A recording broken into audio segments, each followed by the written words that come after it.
আসসালামু আলাইকুম। স্বাগত জানিয়ে শুরু করছি নতুন আরও একটি পর্ব। তৈরি করে দেখাবো মুচমুচে এবং ফুলকো বেগুনির রেসিপি। ঘরে বেগুনি তৈরি করলে দোকানের মতো ফুলকো আর মুচমুচে হয় না। তো আশা করি আমার আজকের রেসিপিটি যদি আপনি ফলো করে থাকেন তাহলে আপনার বেগুনিও হবে দোকানের মতো পারফেক্ট মুচমুচে এবং ফুলকো। তো প্রথমেই বেগুনি তৈরির জন্য আমাদের একটা পারফেক্ট ব্যাটার প্রয়োজন। এর জন্য এখানে আমি 1 কাপ নিয়ে নিয়েছি বেসন। এরপর দিয়ে দিচ্ছি হাফ চা চামচ হলুদ গুঁড়া, হাফ চা চামচ মরিচ গুঁড়া, লবণ স্বাদ মতো। এবার এই সব কিছু একসাথে মিক্স করে নিচ্ছি। এরপর এখানে আমি দিয়ে দিব নর্মাল তাপমাত্রার পানি। আর আমি এখানে পানিটা অল্প অল্প করে দিয়ে একটা মোটামুটি ঘন একটা ব্যাটার তৈরি করে নিব। আর আমি এখানে যে বেসনটা নিয়েছি এই বেসনটা আমাদের ঘরে তৈরি করা। আপনারা যদি দোকানের বেসনটা দিয়ে বেগুনি তৈরি করেন তাহলে অবশ্যই 1 কাপ বেসনের সাথে 2 টেবিল চামচ চালের গুঁড়া দিয়ে নেবেন। তো পানি দিয়ে আমি মোটামুটি একটা ঘন ব্যাটার তৈরি করে নেওয়ার পর এবার এর মধ্যে আমি দিয়ে দিচ্ছি হাফ চা চামচ বেকিং পাউডার আর সামান্য পরিমাণে একটু জর্দার রং। জর্দার রংটা একদমই অপশনাল, আপনারা চাইলে বাদ দিতে পারেন।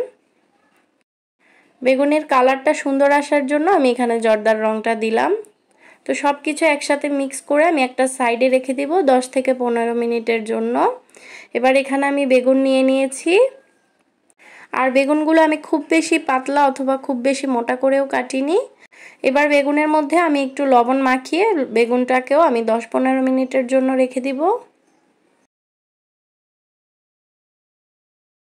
তো প্রায় 10 মিনিট পর ফিরে এলাম। এর মধ্যে কিন্তু বেগুন থেকে অনেকটাই পানি বেরিয়েছে। তো এবার এই বেগুনের পানিটাকে আমি একটু চিপে ফেলে নিব। বেগুনি বেশি সময় ধরে মুচমুচে রাখতে হলে অবশ্যই আপনাকে এই কাজটা করতে হবে। তো বেগুনের ভেতরের এক্সট্রা পানিটা চিপে ফেলে দেওয়ার পর বেগুনের উপরে হালকা যে পানিটা আছে এটা আমি একটা টিস্যু পেপার দিয়ে মুছে নিব।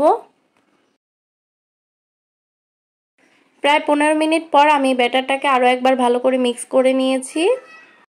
এবার আমি বেগুনি ভেজে নেওয়ার জন্য যে তেলটা গরম করে নিয়েছি সেখান থেকে 1 টেবিল চামচ ফুটন্ত গরম তেল এখানে দিয়ে দিলাম। এবার তেলের সাথে ব্যাটারটাকে আবারও ভালো করে মিক্স করে নিয়েছি।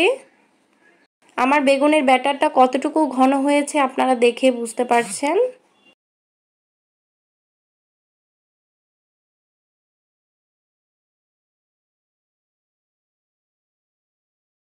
এবার আমি বেগুনগুলোকে ব্যাটারের মধ্যে দিয়ে বেগুনগুলোকে কোট করে নিব।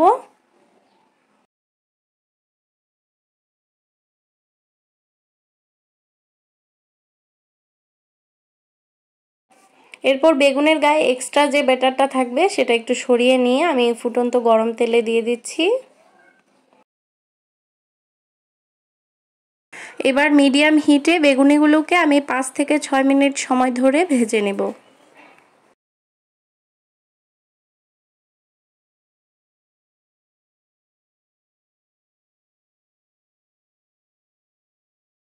বেশ কিছুক্ষণ পরেই কিন্তু আমাদের বেগুনের কালারটা চেঞ্জ হয়ে গেছে, দেখেই বুঝতে পারছেন। এখন আমি বেগুনিগুলোকে নামিয়ে নিব। তাহলে তৈরি হয়ে গেল গরম গরম মুচমুচে ফুলকো বেগুনির রেসিপি। আমার বেগুনিগুলো পারফেক্ট হয়েছে কিনা আমি আপনাদেরকে একটা ভেঙে দেখাচ্ছি।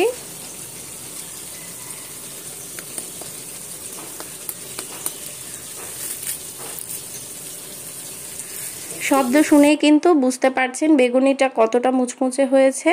তো আজকে তাহলে এখানে বিদায় নিচ্ছি। সবাই সুস্থ থাকবেন, ভালো থাকবেন। আল্লাহ হাফেজ।